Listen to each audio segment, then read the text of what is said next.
No propaganda, no lies, and definitely no BS.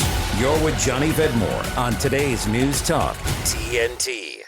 You're obviously doing good work. Now, tell me a little bit about work permits for these illegal migrants that are coming across the southern border.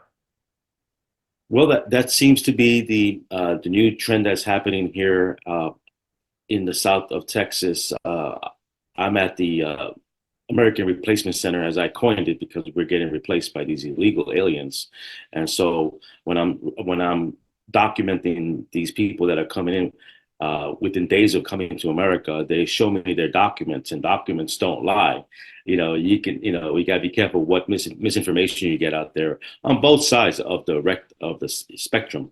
So when this illegal told me he was looking forward to go to work in California in September, I told him, well, you can't work because you don't have a work permit.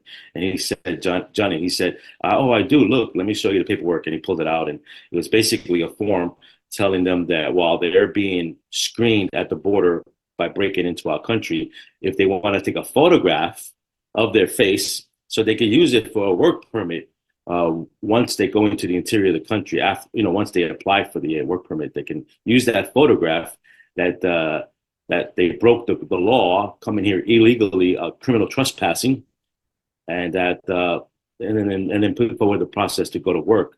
And so that's the latest, Johnny. It's breaking news, and they tell us that we're always conspiracy theorists, that that's a conspiracy or this is a conspiracy, but it only takes 6 months really for a conspiracy to turn into a fact, Johnny. Yeah. Yes, it does. Yes, it does. And you just explained it really well, really quickly. I really like that. The entirety of the Western world is currently receiving an influx of migrants.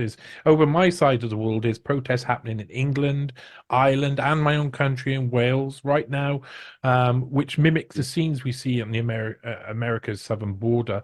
Who do you think is responsible for the disaster we're seeing unfold before us? Well, with the last surge, we've seen invasion since Obama. It's the United Nations that's responsible, because they're the ones that are putting this whole cabal together. It's international, like you just mentioned, all these westernized Christian civilized countries. So it would be the United Nations. Then you trickle down to World Economic Forum, IMF, and then it trickles down to Catholic charities and these faith-based organizations. But to answer your question also more granularly, here in America, the Republican Party, and I'm a Republican, I'm registered, Republican Party has always wanted cheap labor, and that's why we never got a secure border. And so that's, you see that with these major national, international corporations. They want these illegals here because they're going to replace guys like myself, blue collar, hardworking men like myself. And of course, the Democratic Party, they're not free either. They want the votes. And so people need to understand, once these illegals are given the work permits, it's a government ID. It's an official government ID, which they can use to go and vote. And that's not conspiracy. That's going to be fact usually within 6 months, right? So that's the reason. Those are the people that are responsible, Johnny. Talk that matters. Johnny Vedmore on today's News Talk, TNT.